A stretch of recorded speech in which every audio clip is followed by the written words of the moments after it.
बिस्मिल्लाहिर्रहमानिर्रहीम, अस्सलाम वालेकुम।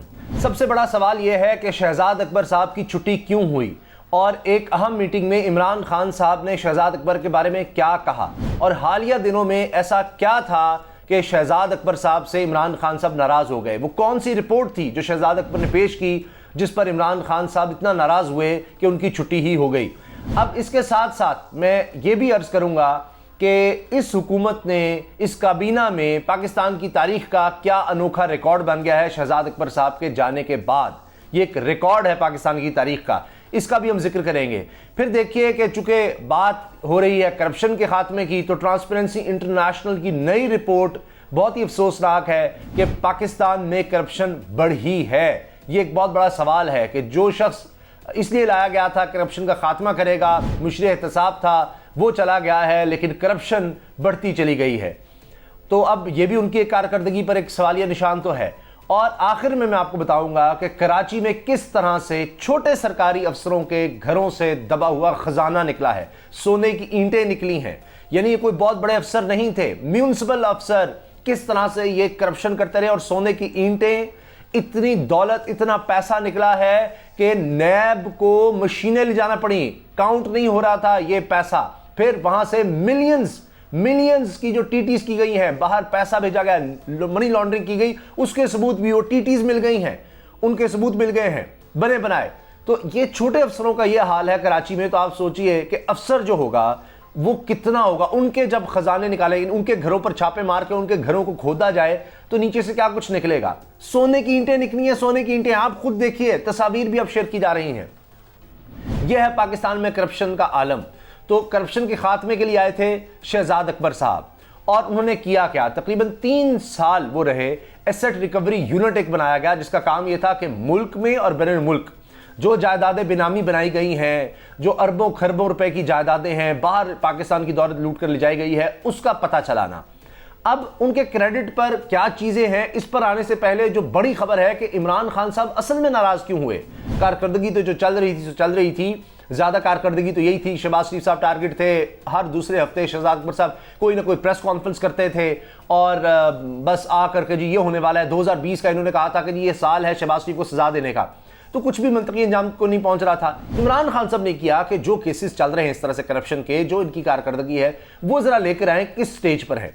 जो इन्होंने रिपोर्ट दी, एक तरफ तो ये कहा जा रहा है कि वो बहुत ही गैर तसल्ली बख्श थी, लेकिन साथ ये बात भी रिपोर्ट हुई है कि जी इन्होंने तो कहा कि बस ये मंतकी अंजाम को पहुंचने के इस फाइनल स्टेज पर है, फाइनल ये गए, ये फड़क गए, सारे गए।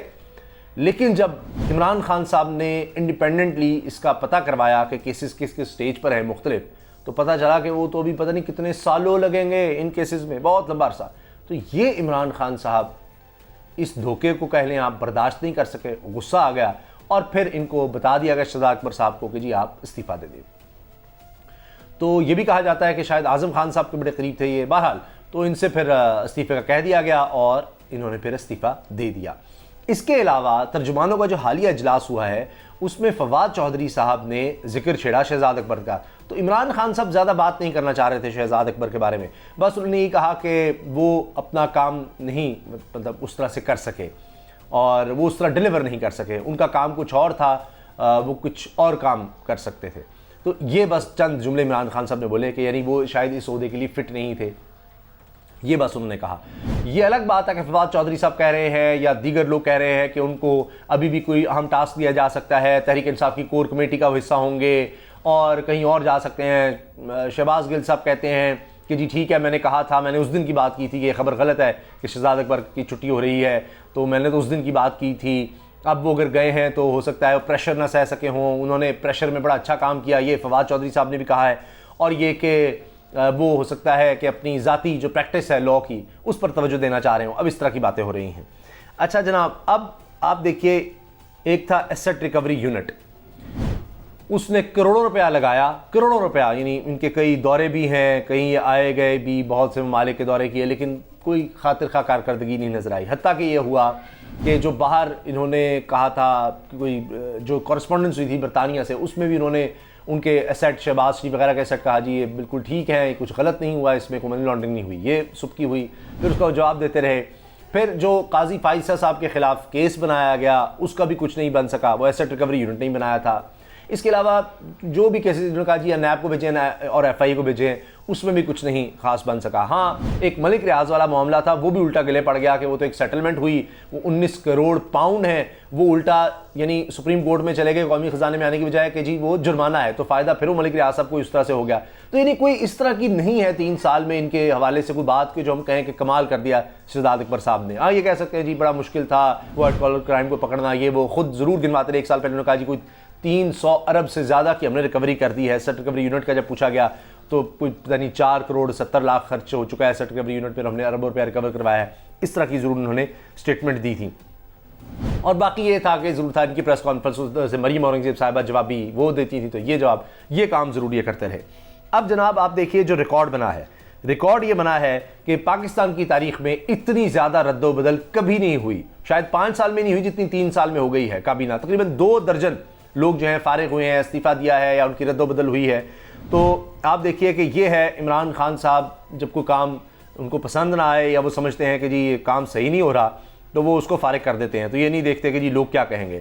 اب مختلف عہدوں سے جن لوگوں کو ہٹایا گیا ان میں اسد عمر صاحب ہیں, پہلے وہ وزیر خزانہ ہوتے تھے پھر ان کو ہٹایا گیا تھا وزیر خزانہ سے. اسد عمر, عبدالحفیظ شیخ, ڈاکٹر وقار مسعود خان, ذوالفقار عباس بخاری یعنی زلفی بخاری صاحب, فردوس عاشقوان صاحبہ, اعجاز شاہ, پھر ڈاکٹر ارشد حسین, شہزاد اکبر, یہ شہزاد اکبر صاحب آپ کو ہٹایا گیا. ندوی افضل چند صاحب ترجمان ہوتے تھے, عاصم سلیم باجوہ صاحب, تابش گوہر, فیصل واڈا, عامر محمود کیانی, ندیم بابر, ظفر مرزا, تانیہ دروس, یوسف بیگ مرزا, شہزاد سید قاسم, شہزاد ارباب, غلام سرور, خالد مقبول صدیقی, ڈاکٹر ظفر مرزا اور طاہر خان, اور ان کے علاوہ بھی لوگ شامل ہیں. تو یہ آپ دیکھ لیجئے کہ اتنے لوگ تقریباً 2 درجن کے قریب لوگوں کو ہٹایا گیا. مختلف وجوہات ہیں, اس پہ تو ایک الگ ہو سکا تو ہم ویڈیو بنائیں گے, کس کو کیوں کب کیسے نکالا گیا, وجوہات کیا تھیں, وہ ایک لمبی تفصیل ہے. اچھا اب جو میں بات آپ سے شیئر کرنا چاہ رہا ہوں وہ ایمنسٹی انٹرنیشنل کی رپورٹ ہے. کہ آپ دیکھیے کہ ایمنسٹی انٹرنیشنل رپورٹ کہتی ہے جو پرسیپشن انڈیکس ہے پاکستان کا کرپشن کے حوالے سے, وہ اس میں سکور پاکستان کا نیچے گیا ہے. اب یہ بڑے ایک دکھ کی بات ہے, افسوس کی بات ہے کہ پاکستان نیچے جا رہا ہے اس معاملے میں بھی. تو ایک طرف عمران خان صاحب کرپشن کے خاتمے کے لیے آئے تھے, پتہ چل رہا ہے پاکستان 140ویں نمبر پر چلا گیا اب, یعنی نیچے سے نیچے جاتا چلا جا رہا ہے. یہ کرپشن پرسیپشن انڈیکس ہے کہ بھائی کس ملک میں کتنی کرپشن ہے, تو اس لحاظ سے سکور ہمارا کم سے کم ہوتا چلا جا رہا ہے اور ہم نیچے گر رہے ہیں ممالک میں. یعنی کرپشن کے حوالے سے جو دیکھا جاتا ہے کہاں کتنی کم کرپشن ہے, تو پاکستان ابھی اور 16 درجے نیچے چلا گیا, شاید 124 میں سے یہ 140ویں نمبر پر پاکستان چلا گیا جناب. سکور بھی اسی طرح سے کم ہوا ہے.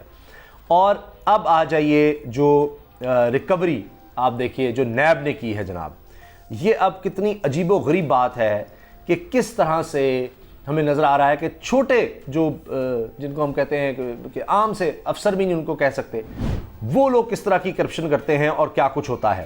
اب آپ اس چیز کا اندازہ لگائیں کہ نیب پنڈی جو ہے اس کو جانا پڑتا ہے کراچی, اور وہاں جا کر پتہ چلتا ہے کہ جناب یہاں پر یعنی خزانے, باقاعدہ لفظ لکھا جا رہا ہے جی خزانے چھپائے ہوئے ہیں نیچے زمین میں. اور پھر کارروائی کی ہے تو سابق میونسپل کمشنر کراچی سمیت 3 افسران گرفتار ہوئے ہیں, سونے کی اینٹیں برآمد ہوئی ہیں اور بھاری خزانہ برآمد ہوا ہے. اب اس کو جو سابق میونسپل کمشنر کرنگی مسرور میمن کو 2 ساتھیوں کے ساتھ گرفتار کیا گیا ہے. اکاؤنٹ آفیسر وکاش اور آڈٹ آفیسر دھرم ویر اس میں شامل ہیں. ان سے جناب ملزمان سے سونے کی اینٹیں, سونے کے بٹن, ڈالرز, درہم, ریال بھی برآمد ہوئے ہیں. کئی ملین کی ٹی ٹی کی رسیدیں بھی نیب کے ہاتھ لگ گئی ہیں, اور گننے کے لیے جو کچھ برآمد ہوا ہے مشینوں کا استعمال کرنا پڑا ہے. اور یہ کرتے کیا تھے, میونسپل کارپوریشن کے لیے آئل کی خریداری اور دیگر امور میں کرپشن کرتے تھے.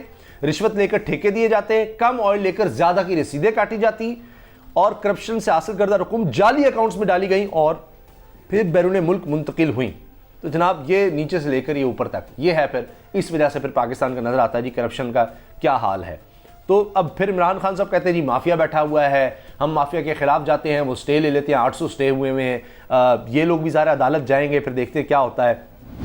پھر یہ بھی کہا جاتا ہے جی عمران خان صاحب کو سوچ سمجھ کر بات کرنی چاہیے, ہمارے نظام انصاف پر وہ اس طرح کی بات کر دیتے ہیں اور یہ سب کچھ.